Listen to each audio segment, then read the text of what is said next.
l'objectif numéro un, le but numéro un, la quête numéro une dans la sphère de la spiritualité, c'est l'éveil.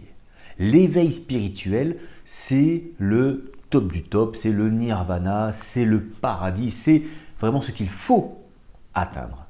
Et l'éveil spirituel a été, et je le constate juste en scrollant un petit peu les réseaux sociaux, est complètement réduit à quelque chose d'intellectuel dans les milieux autoproclamés spirituels. Mais désolé, il n'y a pas grand-chose de spirituel là-dedans.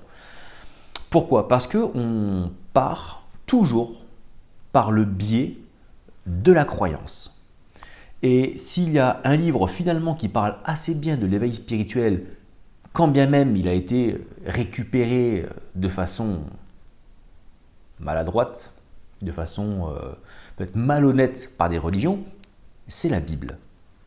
Et je vais te montrer comment la Bible parle de cet éveil, comment on le met en route, comment il peut surgir, et je me baserai aussi sur mon expérience personnelle, puisque cela va faire maintenant 6 ans quasiment que je vis ce que l'on peut nommer un éveil spirituel, et tu verras qu'on est très loin des gourous et autres diseurs de bonne aventure et de tapeurs de tambour qu'on trouve sur Instagram, TikTok et compagnie. D'accord?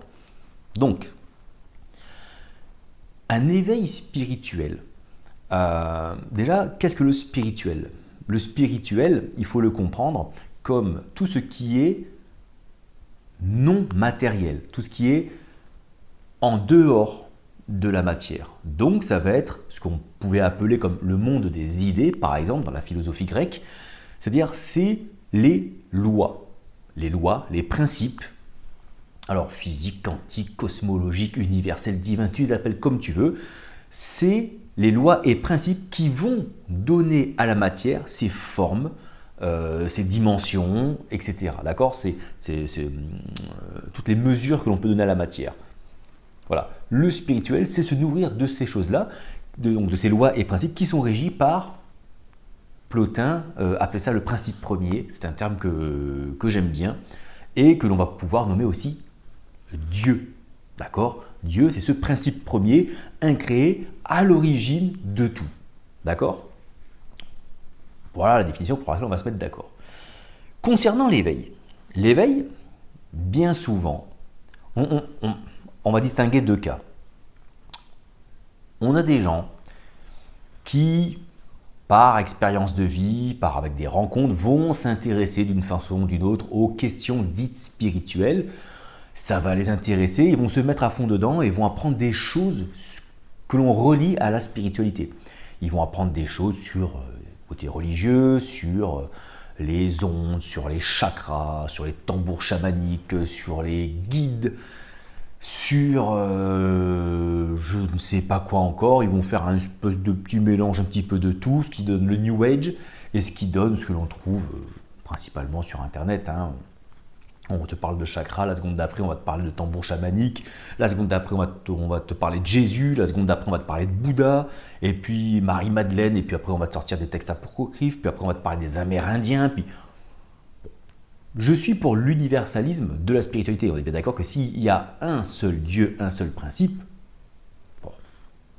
En revanche, prendre différentes traditions, différentes cultures et essayer de mélanger tout ça, bon, bien souvent, ce sont des gens, vous le verrez très certainement, qui ont beaucoup de choses à vous vendre.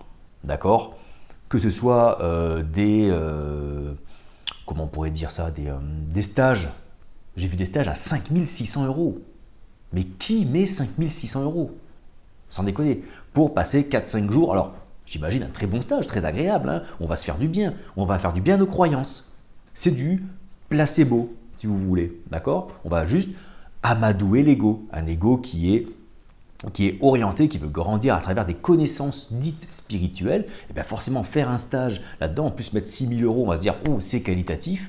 Et donc du coup on rentre dans cette espèce de croyance que parce qu'on a payé, parce qu'on a fait un stage, parce qu'on nous a beaucoup parlé de spiritualité, on se laisse entraîner. Je ne vais pas en plus vous rajouter sur l'effet placebo le réflexe idéomoteur, tout ce qui va être mimétisme, C'est-à-dire que le corps va mimer, va incarner nos croyances. On va se mettre à trembler, et ça se voit, que ce soit dans les stages dits New Age, chamaniques, etc. Ça se voit aussi dans les églises pentecôtistes.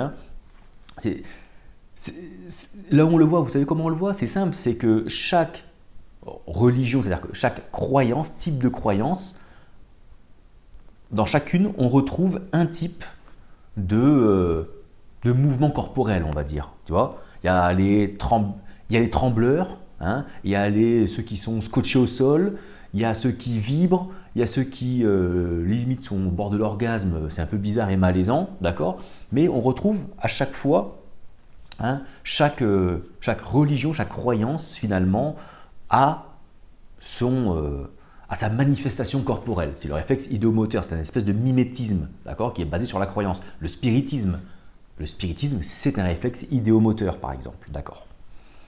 Maintenant, il peut y avoir aussi un départ dans la spiritualité qui est né d'une expérience. C'est-à-dire qu'il y a eu un moment donné dans nos vies, une faille, une fissure, une brèche, un momentum, si vous voulez, où il y a eu une expérience, une perception, parfois brève, de la spiritualité, c'est-à-dire d'entrer en contact avec ce qui est en dehors de la matière, ce qui régit la matière.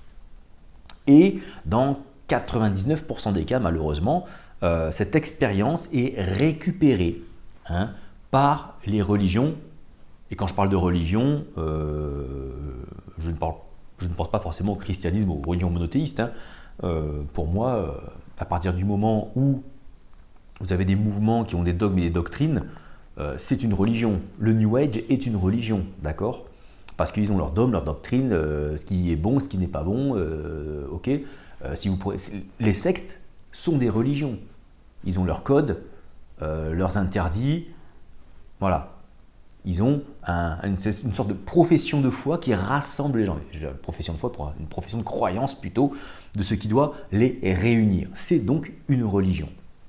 Et donc, à tort ou à raison, avec les bons côtés et les mauvais côtés, des religions donc, se sont accaparées, ont récupéré cette expérience mystique. Et donc cette expérience mystique, spirituelle, est récupérée dans un dogme, dans des doctrines religieuses. Et on oublie un petit peu ça.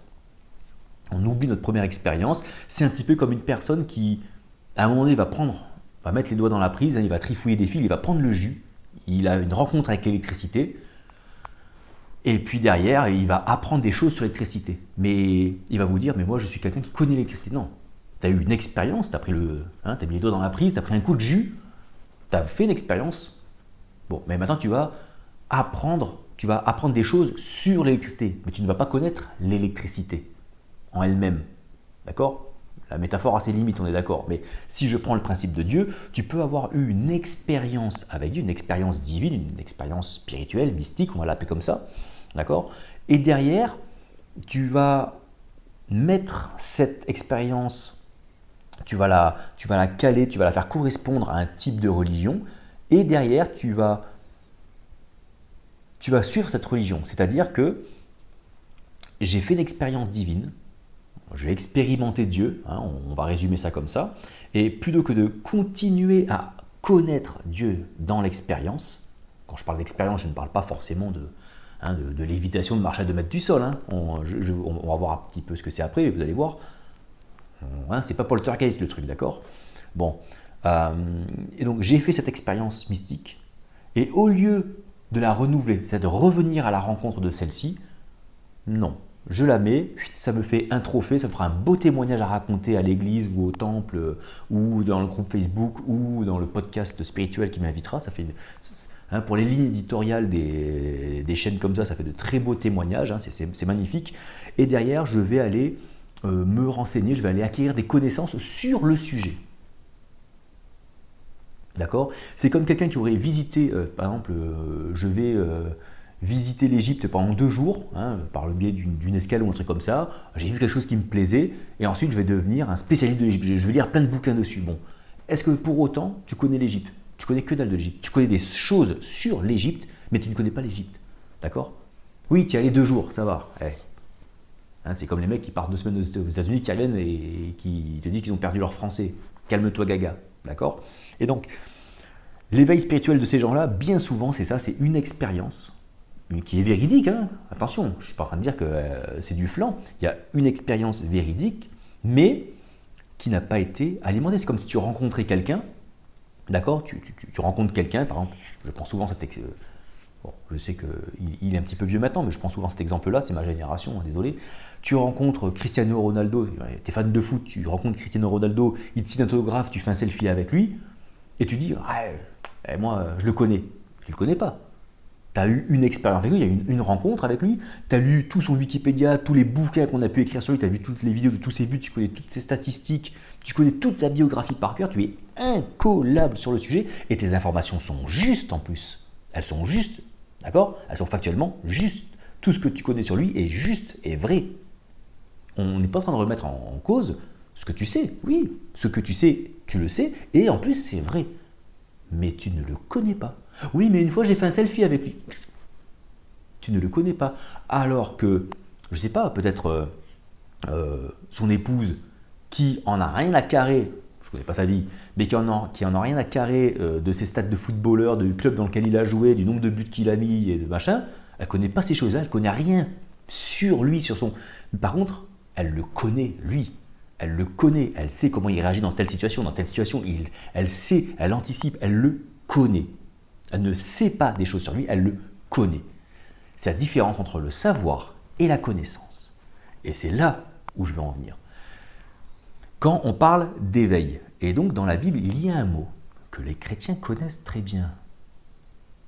C'est un mot grec qui est dit métanoïa. Bon, ce mot a été traduit par repentez-vous. Alors, tu vas me dire, c'est quoi le rapport? Ben, il n'y en a pas. Enfin si, c'est-à-dire qu'on a fait une espèce de mixte. Mais en fait, s'il faut parler, le repentez-vous, il vient surtout dans les évangiles de Jésus. Jésus parlait araméen. Dans les Peshitta, c'est-à-dire dans les textes araméens, les araméens ont utilisé un mot qui a très probablement été prononcé par Jésus, qui est un mot qui ressemble à taub. Oui, je ne parle pas araméen, je suis allé voir, qui signifie retourner, revenir vers. D'accord? C'est pour ça que dans les évangiles traduits, donc dans les évangiles français traduits de l'araméen, le repentez-vous n'existe pas, mais il y a marqué revenez vers vous. D'accord? On retrouve un petit peu cette idée dans l'Era de l'Ancien Testament. Hein, quand Dieu demande à Abraham de quitter la terre, il lui dit en fait va vers toi. D'accord? Il y a cette idée un petit peu de retournement. Et donc, métanoïa est repris comme ça. Et il est compris dans le milieu chrétien, en tout cas c'est la tradition dans laquelle j'ai grandi et c'est celle d'où je viens, entre guillemets, hein. Enfin même pas entre guillemets, c'est celle d'où je viens tout court, était compris cela lorsque j'ai fait surtout entre les années 2010, ouais c'est ça, 2010-2020, hein, j'ai fait 10 années d'église évangélique.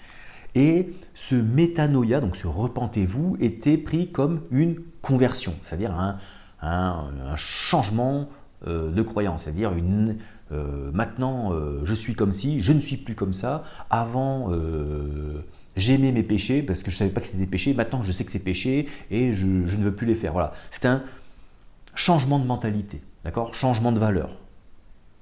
Voilà, c'est comme ça que c'est compris, ce qui n'est pas entièrement faux. Mais c'est surtout pas juste. Pourquoi? Toujours pour ce niveau de croyance, c'est-à-dire que basé sur une croyance du libre arbitre. Autrement dit, pour ces gens-là, pour X raisons, j'ai moi-même choisi de me détourner de mes péchés, d'accord, pour plutôt m'intéresser à Dieu. Hein? Et puis derrière, bon, selon la religion d'où je viens, Et ben ma religion me dit que le Seigneur et Sauveur c'est le Seigneur Jésus, donc machin. Eux c'est Mahomet, donc Mahomet. D'autres c'est la Torah, Torah Moïse. D'autres disent non, il faut taper sur un tambour pour aller voir les ancêtres. Tape sur les tambours pour aller voir les ancêtres. D'autres vous disent non, il faut s'asseoir, il faut nettoyer tes chakras, etc., etc. D'accord. Le problème c'est que ça ne parle pas de ça. Pourquoi? Parce qu'il y a dans la vie une grosse partie, et moi je suis même un absolutiste, hein, je ne sais pas si j'ai raison, mais de ce que je vois, de ce que je perçois des choses, aujourd'hui je suis un absolutiste dans ce domaine-là, peut-être je changerai d'avis demain, aujourd'hui de ce que je sais, je le suis, du déterminisme. C'est-à-dire que tout ce que l'on fait, tout ce que l'on dit, tout ce que l'on pense est déterminé par une succession et une conjonction de croyances qui sont issues de nos expériences de vie, et c'est un petit peu comme une balance dans notre tête quel est l'objet, l'idée, la pensée, l'expérience, la mémoire qui aura le plus d'autorité en nous, qui viendra déterminer ce que l'on dira, fera, pensera. Voilà, c'est l'idée que j'ai. Donc, dire, ben moi aujourd'hui, je décide, moi comme un grand tout seul, de ne plus être un vilain pécheur et de devenir un bon gentil, et donc je vais me détourner de tout ça et je vais venir vers Dieu, ça ne marche pas comme ça. Soit, si ça marche comme ça, c'est ce qu'on appelle du déterminisme, c'est-à-dire qu'à un moment donné, tu as écouté un discours religieux, un discours spirituel, qui t'a tenté, qui t'a intéressé, et c'est le premier exemple que je donnais tout à l'heure. Dans le deuxième exemple que je donnais, c'est tu as eu une expérience à un moment donné, d'accord, qui t'a conduit, d'accord, donc c'est cette expérience mystique qui t'a conduit ensuite à te rapprocher d'une religion et à apprendre comment se détourner de ses péchés, les interdits, les autorisations, ce qui est possible, il faut pas, je dois, je ne dois pas, d'accord. Mais tout ça reste toujours dans le cadre du déterminisme et surtout, bon, le spirituel est très limité. Il est inexistant dans le premier cas et il est très très petit, comment je pourrais dire, il est quasi inexistant, il a juste été le déclencheur, mais il n'est pas dans la continuité du chemin dans le deuxième exemple. Donc si tout est déterminisme, c'est qu'il se passe à l'intérieur de nous des choses qui vont nous amener à faire cette métanoïa, qui vont nous amener à se repentir, c'est-à-dire à commencer à aller chercher ailleurs. C'est que je vais dans une direction par l'observance de croyances, par l'observance de règles sociales, d'accord, et parce que les espoirs que je mets dans ce fonctionnement-là me déçoivent, à un moment donné, cette déception détermine le fait que je vais me retourner. C'est ça, c'est-à-dire que je vais dans une direction, bon, force est de constater que ce n'est pas la bonne, ça prend une autorité en moi et ça me détermine à bouger. Donc le déterminisme crée une illusion, mais comme ce sont des principes, ce sont des mécanismes assez fins, non perçus, on le met sur le biais du libre arbitre, mais je ne vais pas faire ici une vidéo sur le libre arbitre et le déterminisme, mais c'était pour un petit peu expliquer ma pensée. Ensuite, alors qu'est-ce que ça peut être? Eh bien, il y a, donc c'est pour ça que notamment, si vous voulez, dans la Bible, quand Jésus dit « heureux les assoiffés, heureux les pauvres, heureux ceux qui sont malheureux, heureux ceux qui ont soif de justice, heureux les contrariés finalement, ceux qui ça va pas, car le royaume est pour eux, parce que leur frustration, leur manquement les amènera à aller chercher ailleurs qu'à l'extérieur dans la matière, et ça les amènera, ça les déterminera à aller à l'intérieur d'eux-mêmes, puisque c'est le seul endroit qu'ils n'auront pas exploré.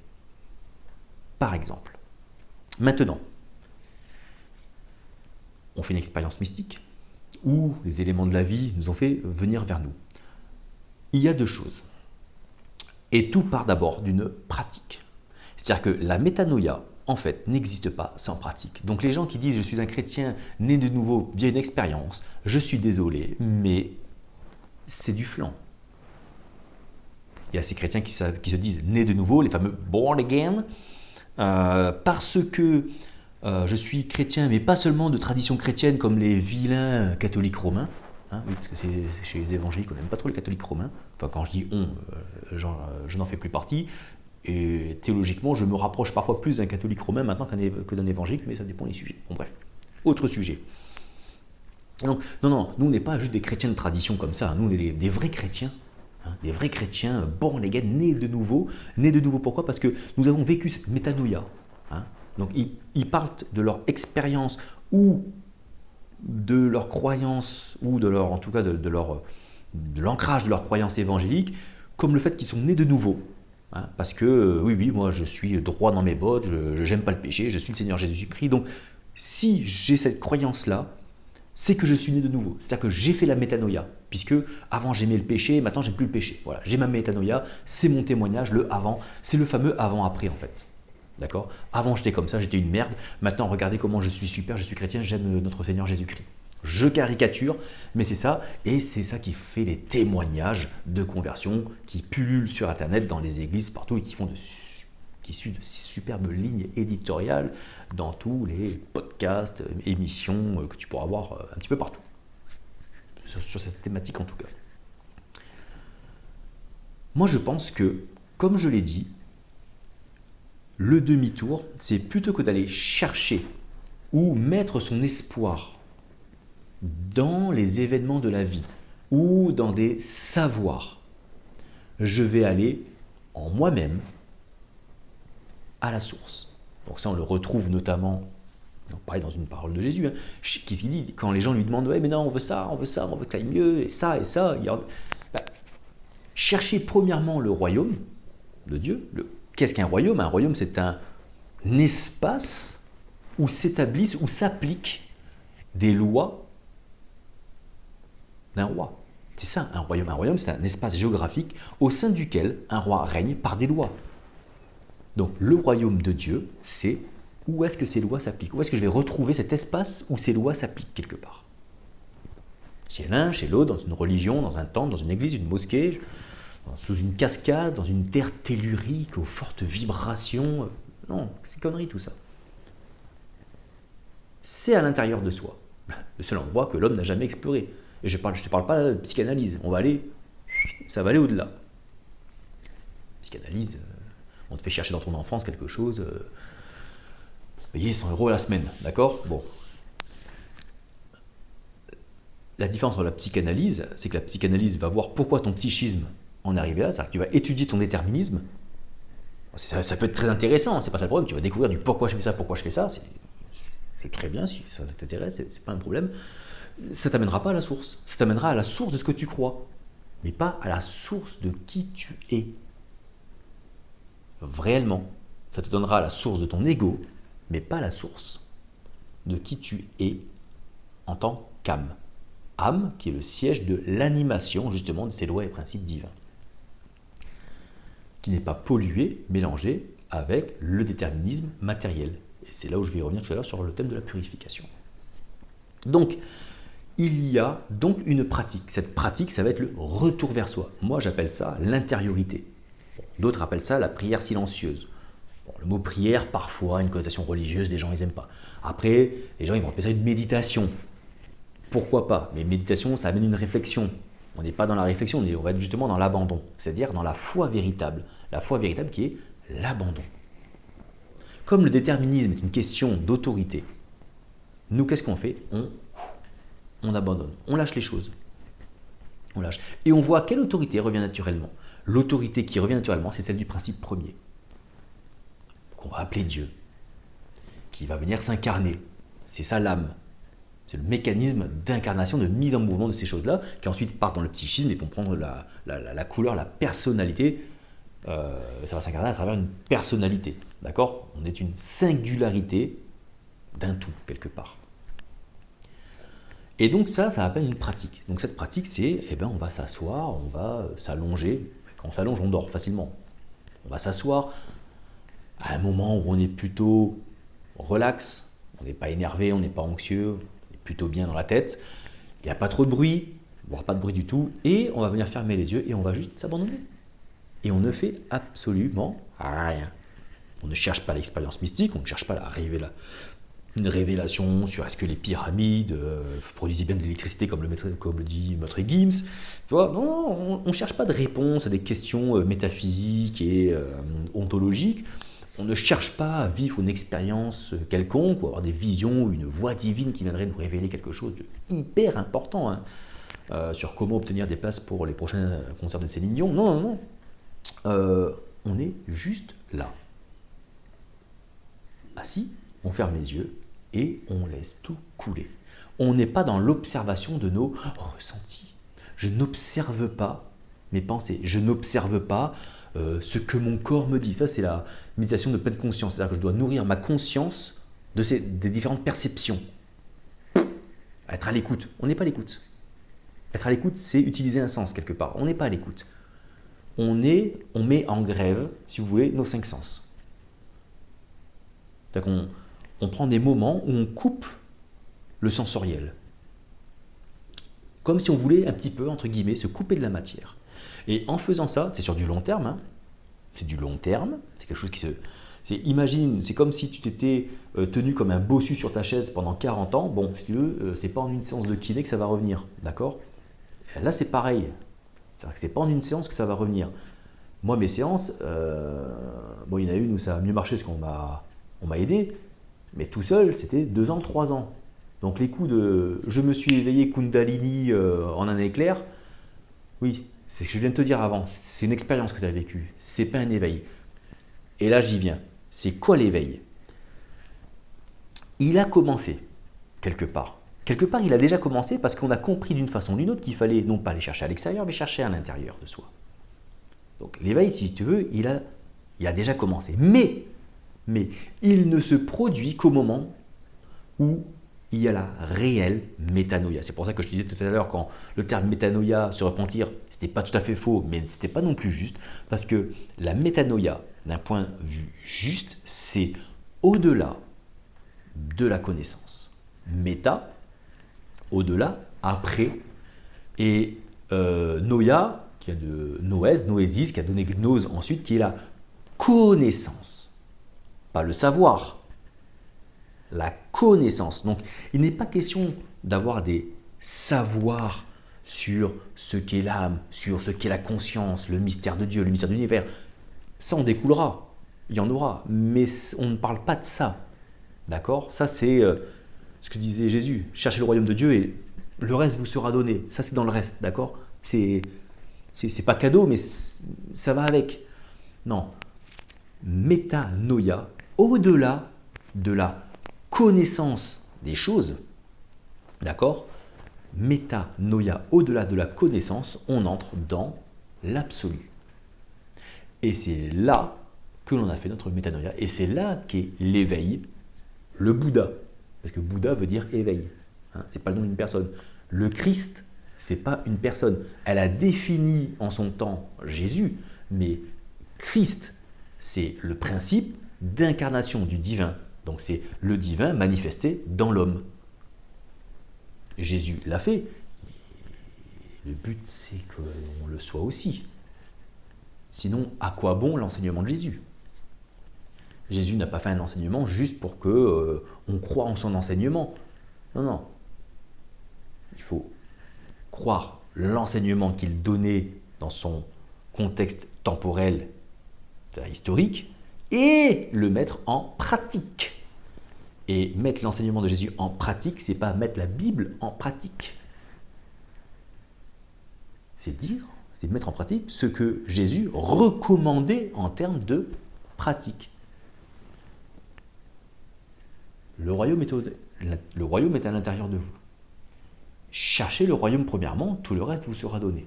D'accord? Et quand tu vas prier, va dans ta chambre, ferme la porte et Dieu, dans le lieu secret, te le rendra. Quel est le lieu secret où seul Dieu et toi puissent être? C'est à l'intérieur de toi.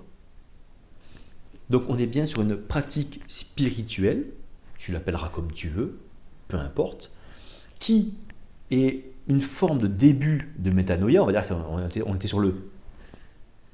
C'est pas tout à fait faux de la première définition, d'accord? Puisqu'effectivement on a entamé en tout cas déjà la réflexion sur le sujet, donc on est dans la mise en pratique, et dans cette mise en pratique se déroulera la véritable métanoïa qui est l'éveil.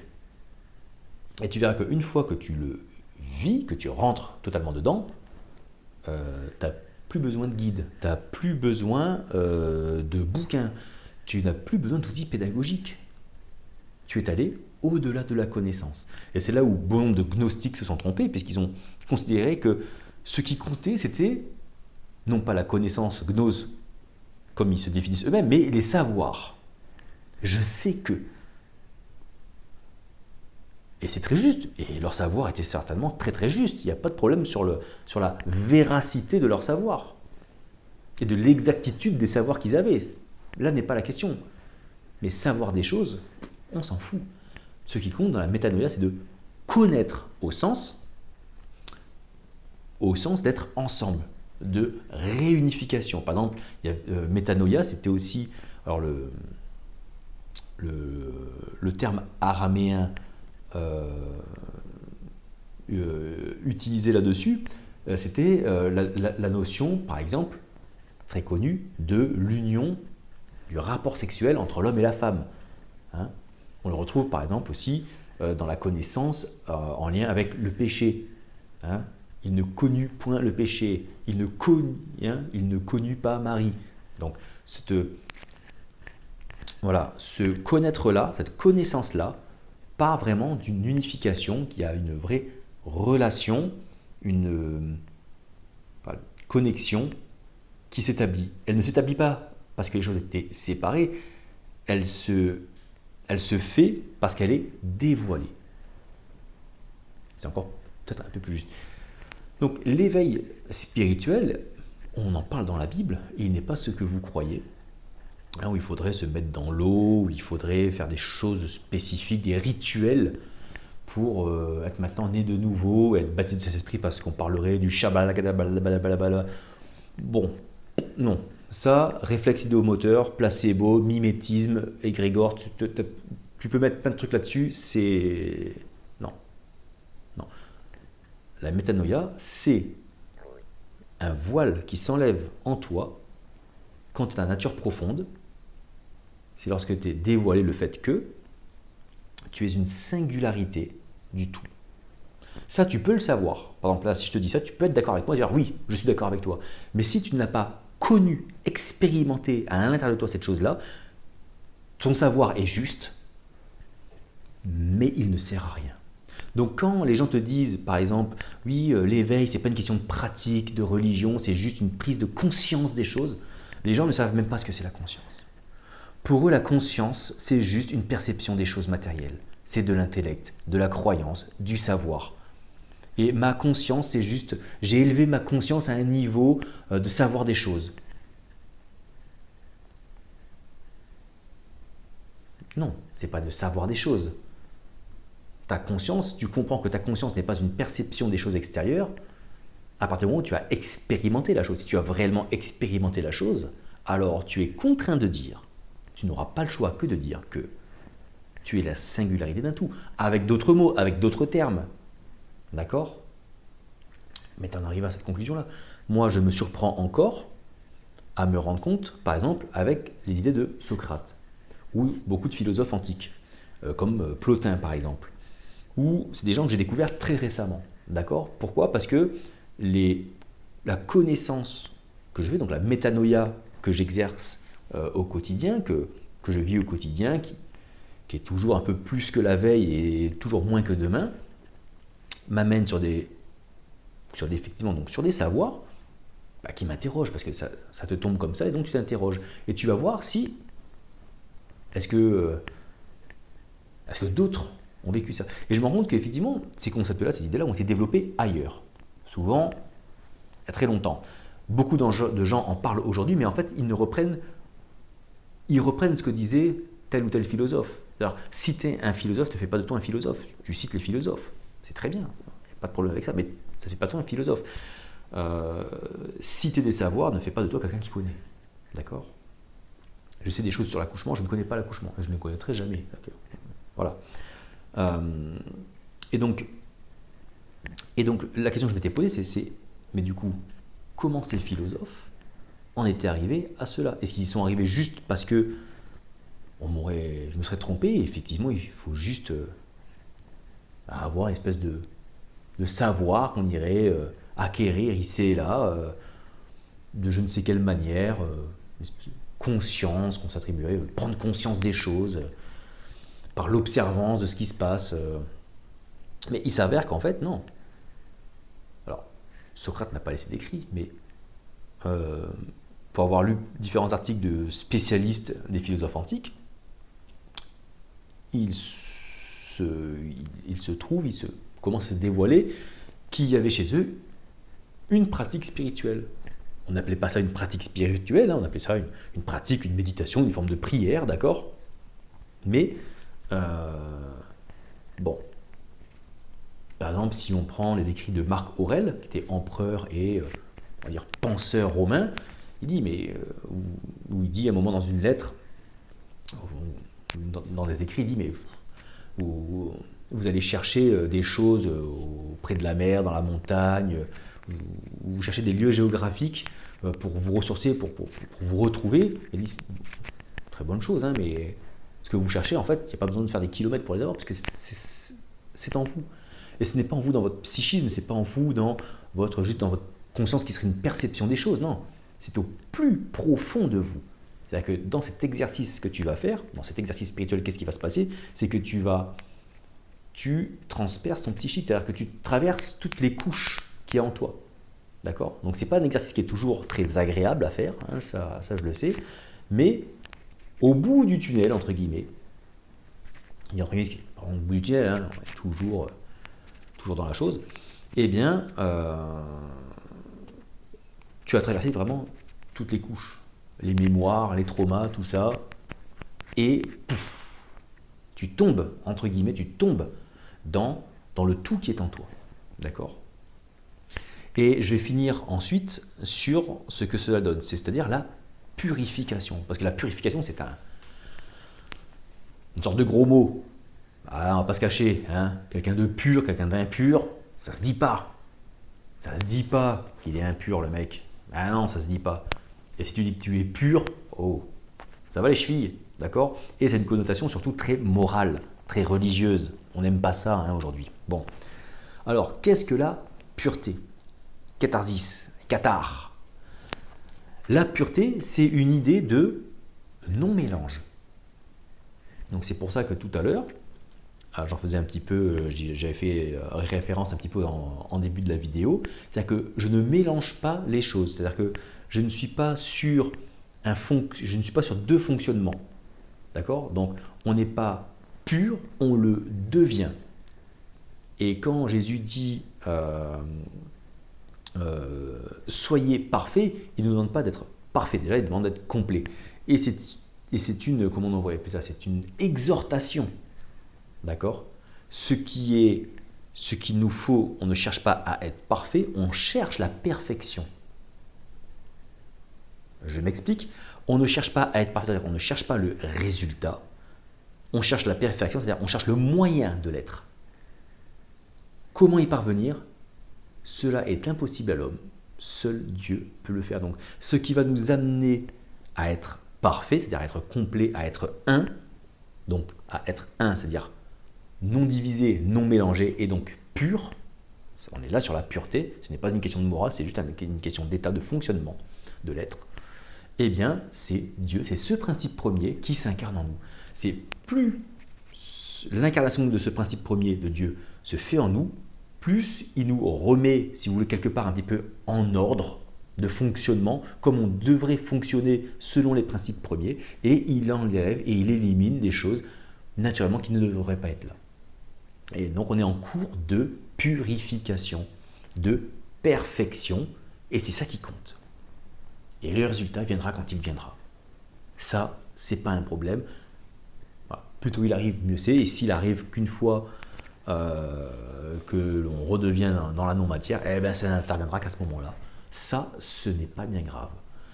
L'éveil n'est pas un sujet d'être au-dessus de tout. L'éveil, ce n'est pas ne plus avoir de problème. L'éveil, ce n'est pas être heureux tout le temps et béat d'admiration et être comme une espèce de sage que rien ne touche, rien ne me touche. Moi, je ne pars pas là-dessus. L'éveil, c'est le début de l'incarnation du principe premier en toi. C'est au-delà des connaissances. Parce que la connaissance, quand ce mot a été construit, on parlait des connaissances perçues, des connaissances perceptibles, que l'on pouvait acquérir par la réflexion. C'est là qu'on parle de connaissances. C'est pour ça qu'on dit au-delà de ces connaissances, la métanoïa, c'est au-delà de ça, tu vas aller rencontrer ce qui est la source de ces choses-là. C'est ça la métanoïa, et c'est ça aussi l'éveil. Pourquoi l'éveil? Parce que, ou le born again, né de nouveau, l'idée est la même, c'est-à-dire qu'il y a comme une nouvelle identité. Mon identité ne se construit plus à partir de mes expériences de vie, c'est-à-dire à partir de l'ego, mais elle se construit à partir du principe premier, Dieu qui est en moi. C'est aussi ce qu'on appelle le Christ. Bon, j'espère que cette vidéo, que ce partage t'a inspiré, t'a fait réfléchir. Et puis je te dis à très bientôt pour un prochain partage, une prochaine vidéo. Ciao, ciao.